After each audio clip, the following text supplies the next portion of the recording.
রাধে রাধে, শুভ সকাল। আজকে 15ই আগস্ট স্বাধীনতা দিবস। ছোটোবেলায় এই দিনটা যে আমরা কীভাবে উদযাপিত, মানে আমি কীভাবে উদযাপন করতাম জানো? সকাল সকাল উঠো, মুখ টুখ ধুয়ো, তার আগের দিনে পতাকা তৈরি করে, তার সাথে সেখানে এখানে বাঁশের লাঠি, মানে নিজেরা ছোটোবেলায় নিজেরা গ্রামে যেরকমভাবে করতাম আর কি। একটা লাঠি নাও, তার আগে একটা কাগজে রং পেন্সিল দিয়ে পতাকা আঁকো, সেটা ঠিকঠাকভাবে ড্রয়িং করো, সব কিছুই ঠিকঠাকভাবে করতাম। কিন্তু অশোক চক্রটা অত ভালোভাবে করতে পারতাম না। চাঁদা মানে কম্পাস দিয়ে গোল তো করে নিতাম, বাকি মাঝে চক্রটা করতে যে অসাধারণ কষ্ট হতো তার কথা কি বলবো। তো আজকের দিনটা ছোটোবেলায় যেভাবে পালন করছি এখন আর সেভাবে পালন করা হয়ে ওঠেনি।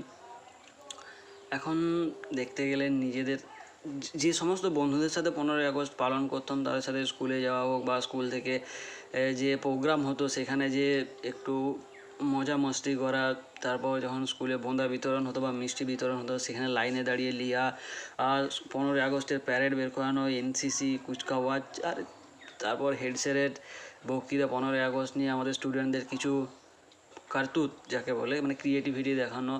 তো এই সমস্ত দিনগুলো এখন প্রচুর মিস করছি। এখন কোনো এক জায়গায় অন্য এক শহরে কাজের ব্যস্ততার ভিড়ে সবাই যে যা সে তার হয়ে গিয়েছে, এবং একটা একা রুমে বসে আজকে আমি ভিডিও বানাচ্ছি।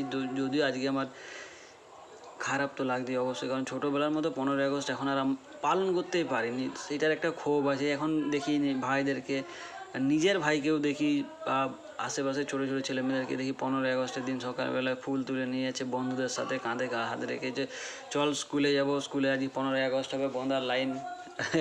আজ বাচ্চাদের মনে এটাই থাকে যে খেতে কী দেবে 15ই আগস্ট, তারা এখনও অতটা মহত্ব বোঝেনি। কিন্তু এখন যতই হোক আমরা ইতিহাসেরও স্টুডেন্ট উঠি, বাংলাও পড়েছি, তো সাথে সাথে 15ই আগস্টের যে কী মহত্ব, 15ই আগস্ট কীভাবে এসছে, 15ই আগস্টে কী করা হয়েছিল বা কী হয়েছিল।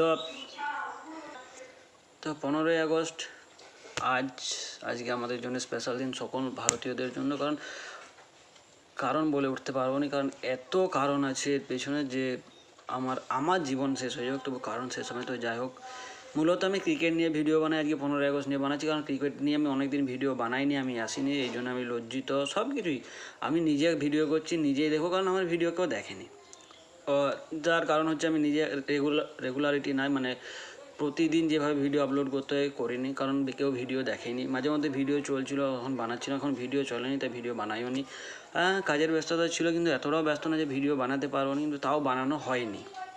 মেন কথা হচ্ছে যে ভিডিও বানাই কেউ দেখেনি, দ্বিতীয়ত ভিডিও বানানো, ভিডিও জন্য এধার ওধার থেকে ক্রিকেটের খবর নিয়ে আসা, তারপর এডিট করা, তারপর আপলোড করা, তারপর কোনো রেসপন্স নেই। আমার ভিডিও আমিই দেখি, বাচ্চারা খাসি যে নিজে কী কী করেছি, আগের ভিডিও দেখি যে আগের ভিডিওটা কত সুন্দর চলেছে। তো যাই হোক, এখন আর সেরকম দিনও নেই, এখন সেরকমভাবে ভিডিও আসে না, আর সেরকমভাবে ভিডিওতে ভিউসও আসে না। তো আজকে 15ই আগস্ট আমি একা রুমে বসে আছি, তো আমার মনে হলো যে 15ই আগস্টের দিনেও ভিডিওটা বানিয়ে রাখি। পরে যেহেতু আমি একাই দেখবো, তো সেহেতু কোনো টেনশন নেই, লজ্জারও কিছু নাই। নিজে ভিডিও বানাচ্ছি, নিজেই দেখবো, নিজেই আপলোড করবো, বিন্দাস। না কেউ দেখার মতো, না কেউ বলার মতো। তো আজকে আমার সিরিয়াসলি বলছি, 15ই আগস্টে বাড়ি থেকে বেরোতে পারছি না। তো সকালবেলা ভেবেছিলাম বেরোবো, কিন্তু বাড়ির কোনো কারণ না, বাড়িতে কাজ ছিল যার জন্য বেরোতে পারিনি। এখন তো অনেকটা লেট হয়ে গেছে, আমাদের এখানে 15ই আগস্টের পতাকা উত্তোলন হয়ে গিয়েছে। তো নতুন করে আমার জন্য কোনো কোথাও পতাকা উত্তোলন হবে না, যেটা না হওয়াটাও স্বাভাবিক। নিয়ম মেনে, নিয়ম অনুসারে স্কুলে, ক্লাবে পতাকা উত্তোলন হয়ে গিয়েছে। আমি ঘরের কাজের জন্য ঘরেই রয়ে গিয়েছিলাম। তো এখন বসে বসে ভাবছিলাম কী বানাবো। ক্রিকেট নিয়ে ভিডিও বানাবো, কারণ আমাদের টেস্ট ম্যাচ আছে, শ্রীলঙ্কার এগেনস্টে আছে। শ্রীলঙ্কার এগেনস্টে যে আমাদের প্র্যাকটিস টেস্ট ম্যাচ ছিল, সেখানে শ্রীলঙ্কার প্রথম ইনিংসে অসাধারণ, মানে প্রথম ইনিংসে যে একটা টোটাল আমাদের সামনে দিয়েছিল, আমাদের করতে দম বেরিয়ে গিয়েছিল। তারপর নতুন সমস্ত মুখ, ডিএসপি সিরাজের শেষ দিক থেকে অসাধারণ ব্যাটিং আমরা দেখেছি, যেখানে পরপর 3টা 6, যেটা অবিশ্বাস্য ছিল যে ম্যাচটা হয়তো ড্র হবে বা কিংবা শ্রীলঙ্কা জিতে হবে, সেখান থেকে ম্যাচ জিতে যাওয়া। তো একদম ভালো তো লাগে, তার সাথে খারাপও লাগে, কারণ বিরাট কোহলি বা বিরাট কোহলি, হিটম্যান শর্মা, চেতেশ্বর পূজারা, আজিঙ্ক্য রাহানে পর্যন্ত টেস্ট থেকে অবসর নিয়ে নিল, ইন্টারন্যাশনাল ক্রিকেট থেকে অবসর নিয়ে নিল। তো একসময় আমরা যাদের ক্রিকেট দেখে বড় হয়েছি, সেই সমস্ত প্লেয়ারদেরকে আমরা আর দেখতে পাবো নি। চেতেশ্বর পূজারাকে দীর্ঘদিন না খেলানোর জন্য সে অবসর নিল। আজিঙ্ক্য রাহানে আসাতে ছিল, তাকেও দিয়ে দেওয়া হলো। এরপর শুনছি ওডিআই 2027 ওয়ার্ল্ড কাপ থেকে নাকি হিটম্যান শর্মাকে, মানে ভাবনা চিন্তার বাইরেই রাখা হয়েছে, যে হিটম্যান শর্মাকে 2027 ওডিআই ওয়ার্ল্ড কাপে নিয়ে যাওয়া হবে না। এইটা যদি হয় খুবই খারাপ হবে। চিফ সিলেক্টর অজিত আগারকারকে শোনা যাচ্ছে সর করানো হতে পারে বা এরকম কোনো প্ল্যান চলছে। এবারে কতটা সত্যি কথা এটা আমি জানি না, তো এটা আমি বলবো না যে এরকম কিছু হবে, এবার শুনছি। এবার কোথা থেকে শুনছি, সোশ্যাল মিডিয়া, ইউটিউব, কোনো না কোনো পেজ থেকে তো আসছেই যে এরকম এরকম হতে চলেছে বা এরকম এরকম হবে। ক্রিকেট যদি এরকম চলতে থাকে, দেখো বিরাট কোহলি, রোহিত শর্মা, মহেন্দ্র সিং ধোনি, আমি তো এদের খেলা দেখে বড় হয়েছি। এরা যদি খেলা ছেড়ে দিয়ে, সত্যি কথা বলতে ক্রিকেটকে যেভাবে রেগুলার ফলো করতাম সেভাবে আর রেগুলার ফলো করা হবে না। এটা হচ্ছে সেই যেরকম ছোটোবেলায় মামা ঘর যেতাম, বড় হয়ে যাওয়ার পর আর মামা ঘর যাওয়া সম্ভব হয়ে ওঠেনি বা মামা ঘর যাওয়ার ইচ্ছাটা নেই। ক্রিকেটের প্রতি ইন্টারেস্টটা ধীরে ধীরে সেভাবেই কমে আসবে।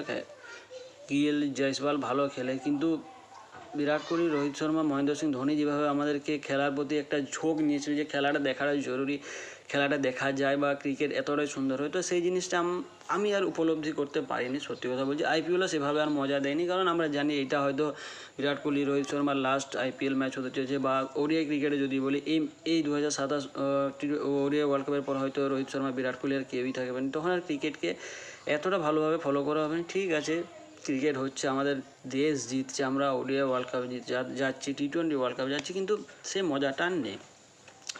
যেমন ছোটোবেলায় স্বাধীনতা দিবসে যে মহত্ব ছিল সেটা আলাদা রকম ছিল, যে সবাই মিলে যাব, সকালে কাঁধে এরকমভাবে হাত মিলিয়ে কুচকাওয়াচের লাইনে দাঁড়িয়ে প্যারেড করবো, নিজের গ্রাম পরিক্রমা, যখন প্রাইমারিতে ছিলাম, হাই স্কুলে যেখানে ছিলাম সেখানে গ্রাম পরিক্রমা, তাছাড়া কোনো না কোনো ছোটোখাটো একটা সাংস্কৃতিক অনুষ্ঠান, তো এগুলো ছোটোবেলায় এনজয় করছি। কিন্তু এখন আর সেভাবে হয়নি, কারণ এখন নিজেই সেই ভিড়ের আর অংশ হিসাবে নিজেকে আর কল্পনা করতে পারিনি। তো চারদিক থেকে কেউ আসুক বা না আসুক, যেরকম আজকের ভিডিওটা আমি বানাচ্ছি, কারণ আমি জানি আমার ভিডিওটা কেউ দেখবে না, আমার চ্যানেলে পড়ে থাকবে, কোনো এক সময় যখন আমার মন খারাপ লাগবে তখন আমি দেখবো।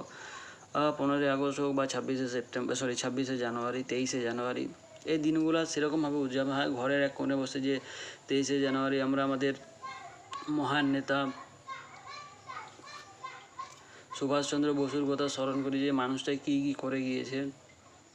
26শে জানুয়ারি, 15ই আগস্ট, দিনগুলোর কথা আজও ভুলিনি, কিন্তু হ্যাঁ, ছোটোবেলার মতো এখন আর উদযাপন করা হয়নি। তো আমার বিশেষ কিছু বলার নেই, আমার ভিডিও এতটুকুই। আজ 15ই আগস্ট, আর এমনিতেও আজকে প্রথম উইকেন্ড, শনিবার, কাল রবিবার, তো 15ই আগস্ট বেশি কিছু করতে পারি আর নাই করি, যে আমাদের বীর শহীদ যারা স্বাধীনতা সংগ্রামের জন্য অক্লান্ত পরিশ্রম করেছে, নিজেদের আত্মবলিদান দিয়েছে, তাদের কথা স্মরণ করে আজকের দিনটা তাদের কথাই স্মরণ করে না হয় কাটিয়ে দিয়ে যাক। বছরে 364 দিন তো আমরা অন্যান্য ভাবনা চিন্তায় ডুবে থাকি, একটা দিন অন্তত আমরা তাদেরকে স্মরণ করি, তাদের উদ্দেশ্যে, তারা যেটা করেছে তাদের সামনে আমরা নগণ্য, আমাদের কোনো কিছুই নেই, আমাদের কোনো অস্তিত্বই নেই তাদের সামনে। কিন্তু যতটুকু করতে পারি বা নাই পারি, দেশে যতটুকু কাজে নিজেদেরকে লাগাতে পারি ততটুকুই সৌভাগ্য। দেশের কাজে যদি কোনোদিন লাগতে পারি সেটা আমার সৌভাগ্য, আমি তো এটাই মনে করি। সুস্থ থেকো, ভালো থেকো। আমার ভিডিও আপাতত এখানেই শেষ হচ্ছে, অনেকদিন পর ভিডিও এসছে, আর আমি নিশ্চিন্তে, কেউ আমার ভিডিও দেখছে নাই, তো নো প্রবলেম, কেউ দেখলেও।